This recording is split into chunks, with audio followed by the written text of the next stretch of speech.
Dans les confins silencieux du cosmos, quelque chose a commencé à briller. Pas dans l'éclat radiant d'une étoile, ni dans la lumière réfléchie du soleil sur la glace, mais une lumière qui pulse avec intention.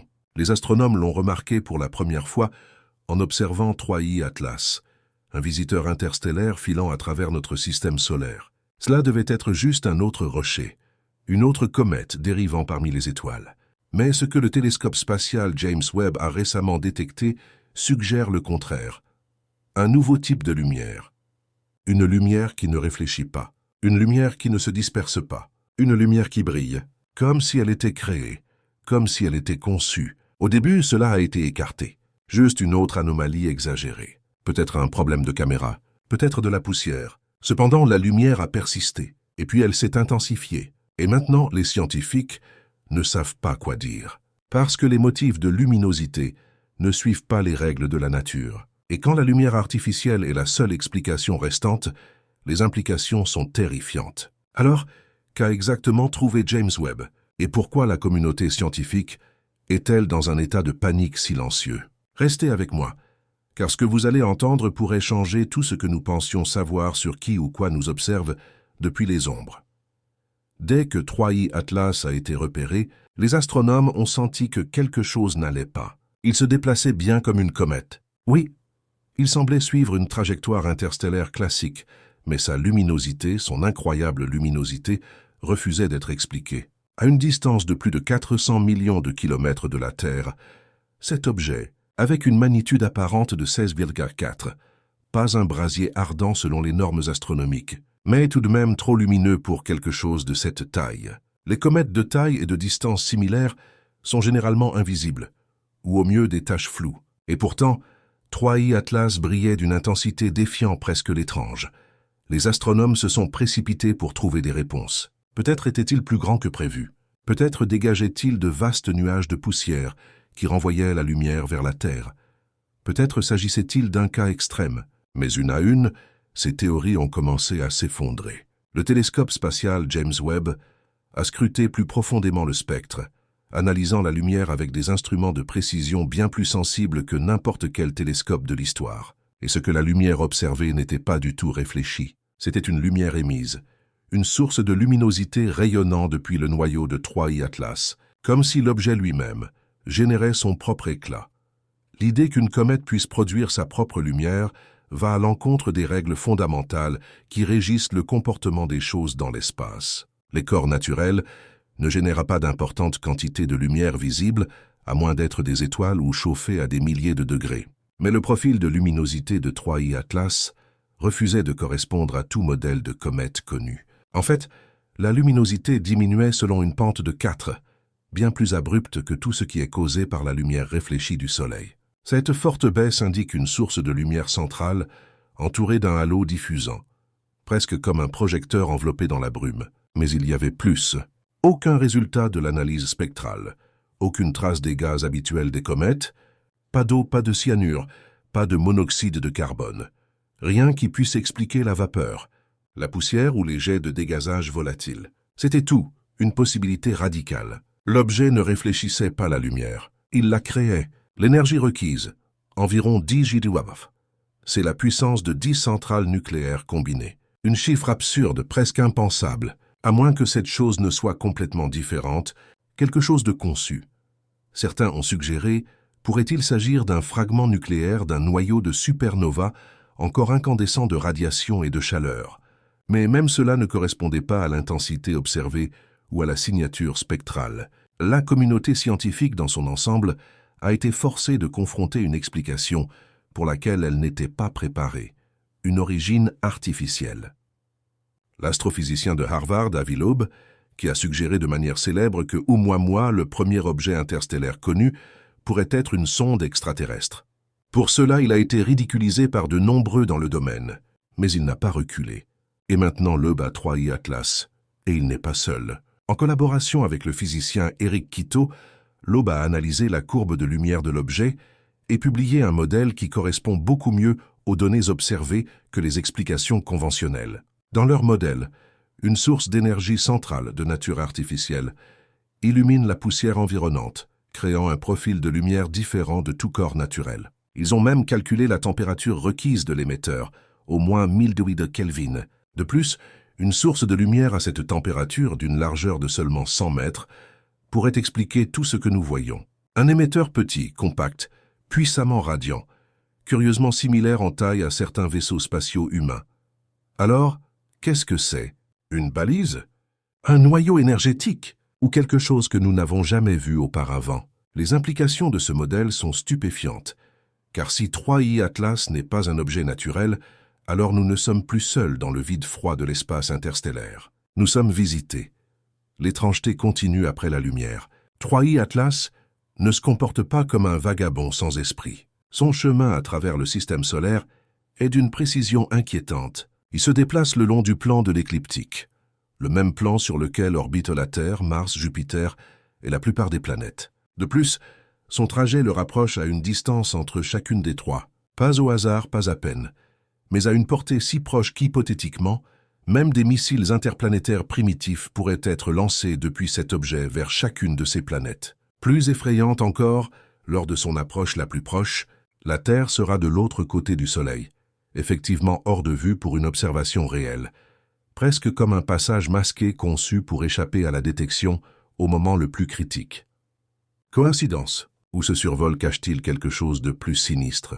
Certains théoriciens ont commencé à suggérer que le nuage de poussière environnant pourrait ne pas être naturel, qu'il pourrait s'agir d'un essaim de machines microscopiques, une nanotechnologie, collectant de la matière d'autres étoiles pour l'utiliser comme carburant. Des mystères similaires se sont produits auparavant. Les astronomes ont autrefois observé une étoile perdre son anneau de poussière du jour au lendemain, un événement qu'ils ne comprennent toujours pas. Et si c'était la même chose? Et si 3I Atlas récoltait? Des semaines après l'enregistrement de l'anomalie initiale, l'équipe de James Webb a élargi sa surveillance au spectre sombre, infrarouge, micro-ondes et plus curieusement, la bande radio. C'est là que les choses ont pris une tournure encore plus sombre. Caché derrière l'éclat artificiel, il y avait un signal faible, presque enfoui dans le bruit cosmique mais constant. Il pulsait de manière rythmique, mais pas aléatoire. Une séquence qui se répétait toutes les 7,2 heures, pas assez longue pour être un délai de rotation naturel, pas assez courte pour être une interférence. Mais ce qui a le plus stupéfié les chercheurs, c'était sa gamme de fréquences, précisément dans une bande étroite, que les satellites de communication et militaires basés sur Terre réservent pour les transmissions sécurisées. Les chances que cet chevauchement soit aléatoire sont astronomiques. Cela a soulevé une théorie encore plus effrayante. Et si la lumière n'était pas seulement un sous-produit de la propulsion ou de l'énergie? Et s'il s'agissait d'une communication, un langage de photons codés dans des impulsions et des changements de fréquence? Pire encore, et si ce n'était pas un message pour nous, mais un message à travers nous, exploitant la structure de communication de la Terre? Certains croient en l'espionnage. C'est une stratégie. Intégrer votre transmission dans un autre système et personne ne le remarque jusqu'à ce qu'il soit trop tard. Si c'est ce que fait 3I Atlas, alors l'image que nous observons pourrait en réalité être un code que nous aidons aveuglément à transmettre. Un groupe de recherche indépendant est apparu à peu près au même moment, dirigé par l'astrophysicienne de l'université de Tokyo, Laura Jen, qui a signalé quelque chose d'aussi effrayant. En analysant les images en time-lapse des captures de champs ultra-profonds de Webb, son équipe a remarqué que l'intensité lumineuse de 3I Atlas ne variait pas seulement. Elle pulsait en binaire, lumière, obscurité, obscurité, mais pas comme une bougie mourante, une étoile ou un objet en rotation, mais à des intervalles précis qui restent constants, toujours répétés. Avec le temps, un motif a émergé. Toutes les 16 impulsions, il y avait un délai, puis 32 impulsions. Ensuite, un autre délai. Ce qu'ils avaient n'était pas du bruit, c'était une structure. Cela reflétait les cadres de code des langages numériques binaires établis. Les informaticiens ont commencé à expérimenter, en branchant les séquences dans des décodeurs de données connus, des modèles d'IA, et même en les interprétant à travers des logiciels pour les anciens langages. Le résultat, une correspondance partielle. La séquence présentait des similitudes structurelles avec les protocoles informatiques terrestres des années 1970. Bien que cela ne devrait pas être possible, cela a donné naissance à... D'autres ont théorisé qu'il s'agissait de signes d'un système de propulsion exotique, peut-être ionique, ou au-delà, quelque chose ressemblant à une inversion de champ. Cependant, l'idée la plus radicale était peut-être la plus effrayante. Les traînées n'étaient pas des résidus, elles étaient intentionnelles, comme des miettes de pain, un signal ou pire encore, un moyen pour autre chose de suivre. Puis vint le moment qui fit basculer tout dans une véritable paranoïa. Un vide, une fenêtre manquante dans les journaux de données du James Webb. Pendant 47 minutes, les capteurs principaux du télescope ont cessé d'envoyer des informations visuelles du flux d'observation de l'Atlas IIIe. Pas de dysfonctionnement technique, pas d'interférence solaire, un vide en soi, un néant. Lorsque le flux a repris, l'Atlas IIIe avait légèrement modifié sa trajectoire, de seulement 0,17 de grammes, mais suffisamment pour faire hausser tous les sourcils à la NASA et à l'ESA. Les analystes ont vérifié avec des systèmes redondants, mais l'interruption était constante sur plusieurs instruments. Cela a déclenché des rumeurs sur l'effet d'observation, une théorie quantique, stipulant que l'observation d'un événement peut modifier son résultat. Certains ont même osé dire que l'objet avait réagi au fait d'être observé, changé de direction, et s'était caché, comme s'il savait qu'on le regardait. Une théorie glaçante a émergé. Et si l'Atlas III ne faisait pas que traverser notre système? Et s'il testait notre capacité de surveillance? Plus tard, lors de ce qui aurait dû être une occultation stellaire conventionnelle, au cours de laquelle un corps céleste passe devant une étoile, les astronomes ont remarqué quelque chose de troublant. L'Atlas III a traversé la ligne de visée d'une étoile lointaine. La lumière de l'étoile ne s'est pas estompée progressivement. Au lieu de cela, elle a clignoté, non pas d'une manière naturelle, mais en intervalles structurés d'allumage et d'extinction. La luminosité diminuait en séquences précises. 3 impulsions, pause, 5 impulsions, pause, 3 à nouveau, 3 à 5 à 3, de manière répétée. De plus, ce n'était pas aléatoire, mais cela ressemblait aussi à un motif de signaux utilisés dans les premiers codes Morse radio. Les implications étaient stupéfiantes. Si l'objet pouvait empêcher la lumière des étoiles, selon un motif structuré, cela signifiait qu'il pouvait manipuler sa propre silhouette, modifiant littéralement son apparence selon qui ou quoi l'observait. Ce n'était pas seulement une technologie avancée, c'était un comportement performatif conçu pour être vu, mesuré, décodé. Mais pour qui? Alors que l'objet dépassait son périhélie, son approche la plus proche du Soleil, le télescope Webb a détecté une transformation inquiétante. La lueur chaude qui existait autrefois dorée a commencé à changer. Plus froide, plus bleue, plus nette. Elle a commencé à rayonner non pas comme un nuage flou, mais comme un faisceau focalisé, semblable à un phare perçant le brouillard. Profil énergétique inversé, produisant plus de fréquences à ondes courtes qu'auparavant. Le résultat final, l'objet ajustait son spectre d'émission. Mais pourquoi? Une théorie tient la route. L'atmosphère terrestre est plus transparente à certaines bandes de rayonnement électromagnétique, optique, infrarouge et certaines fenêtres micro-ondes. L'objet pourrait s'être ajusté pour augmenter sa visibilité, mais pas seulement pour les humains, pour les machines, les capteurs, les systèmes de surveillance, ou peut-être pour répondre à quelque chose que nous avons déjà envoyé dans le vide. Pioneer, Voyager et New Horizon portent tous des messages. Disque doré, impulsion binaire, carte de la Terre. Et si l'Atlas IIIe ne passait pas simplement par hasard? Et s'il répondait? Alors que la communauté scientifique approfondissait les anomalies lumineuses de l'Atlas IIIe, quelque chose d'étrange s'est produit. L'accès public au flux en direct du James Webb, il y avait peu de traces. Sans annonce préalable, des archives entières d'images prises lors de l'approche la plus proche de l'objet à la Terre ont été discrètement supprimées. Les observatoires collaborant avec Webb ont reçu des accords de non-divulgation et plusieurs astronomes amateurs ont rapporté avoir été contactés par des représentants gouvernementaux, anonymes après avoir publié des images hautes des résolutions en ligne, ce changement. Soudain de la science ouverte à un silence classifié laissait présager une seule chose, une implication militaire. Les spéculations ont explosé. L'objet était-il considéré comme une menace?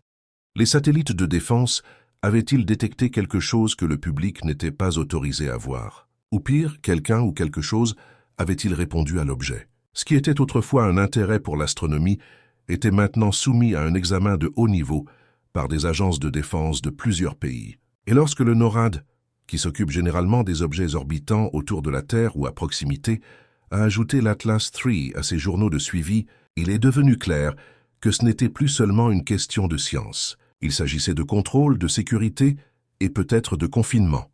Derrière les mystères optiques, derrière les lumières et les émissions, une nouvelle anomalie a émergé. Gravitationnelle. L'Atlas III continuait de se déplacer dans la même direction à travers le système solaire, mais des instruments sensibles sur le télescope James Webb et les détecteurs LIGO basés sur Terre ont commencé à enregistrer des micro-perturbations dans l'espace-temps lui-même. Ils ne se contentaient pas de courber la lumière, ils pressaient contre le tissu même de la réalité. La traînée qu'ils laissaient derrière n'était pas une traînée, c'était une vague de marée. Une vague localisée dans le champ gravitationnel qui agissait de manière anormale. Contrairement à une onde gravitationnelle normale qui se disperse, celle-ci persistait, s'attardant comme une ombre même après que l'objet était passé. Le seul événement, comparable dans l'anomalie gravitationnelle, a révolutionné la science moderne. Observé près du trou noir M87.